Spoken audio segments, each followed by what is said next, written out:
Fazer esse trecho da entrevista, ministro, para depois então nós já começarmos a nossa fala para ambientar tudo daquilo que a gente vai trazer um pouquinho aqui. Vamos acompanhar então este trecho da fala do candidato Lula ao William Vac aqui na CNN Brasil e seguimos com Sérgio Moro logo em seguida. A delação premiada foi com que muita gente ficasse rico. Olha, o que eu posso te dizer é o seguinte, sabe, o processo de investigação poderia ter sido mais sério se o juiz não fosse o pilantra que foi, se não transformasse a Lava Jato numa questão política, para me proibir de ser candidato a presidente da República, para tentar me condenar. Ou seja, o tempo inteiro, eu tive 358, ou seja, pessoas que prestaram depoimento, eu tive 26 processos, foram todos, eu fui absolvido em todos, fui absolvido pela Suprema Corte, fui absolvido na ONU, na primeira e na segunda instância, ou seja, eu sou um cidadão livre, embora pelo fato das pessoas terem passado 5 anos acreditando na mentira, as pessoas não querem reconhecer. Então, eu estou muito tranquilo que nós vamos continuar combatendo a corrupção, nós vamos continuar dizendo para as pessoas que esse país não comporta efetivamente que a pessoa cometa crime que não seja punido. Ministro, o candidato Lula, do PT, menciona mais de uma vez que esta operação foi uma mentira, uma tentativa de tirá-lo do páreo das eleições. Eu gostaria que o senhor primeiro comentasse a sua visão sobre o que foi dito, então, pelo candidato Lula ao William Vac. Boa noite.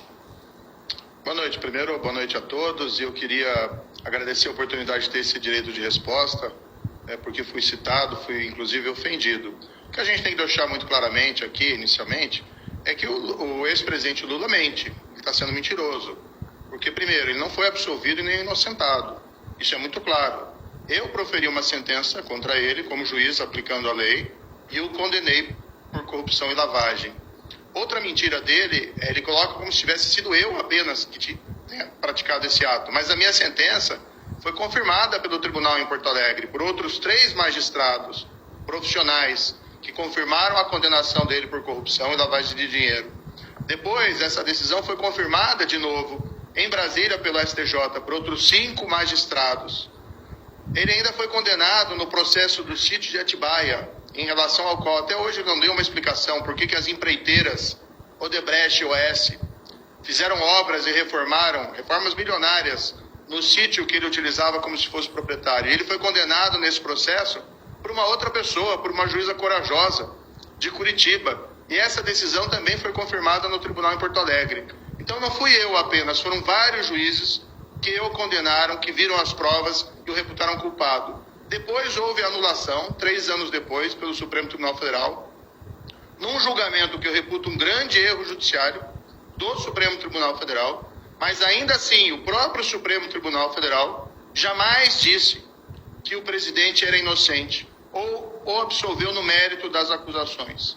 Então pende sobre o Lula, sobre o candidato, uma nuvem negra, que são as condenações e as provas da corrupção na Petrobras durante o governo dele, que ele não explicou, porque não é um caso de corrupção isolado no tempo e no espaço. O que foi revelado pela Lava Jato, e todo mundo bem sabe, é a corrupção vinculada a um projeto de poder, assim como foi no caso do Mensalão. Algo muito diferente desse quadro, em que o presidente mente, no sentido de que ele pretende combater a corrupção ou pretendeu combater a corrupção no passado. Quem pretende fazer isso não instaura uma perseguição e uma difamação contra aqueles que cumpriram apenas o seu dever.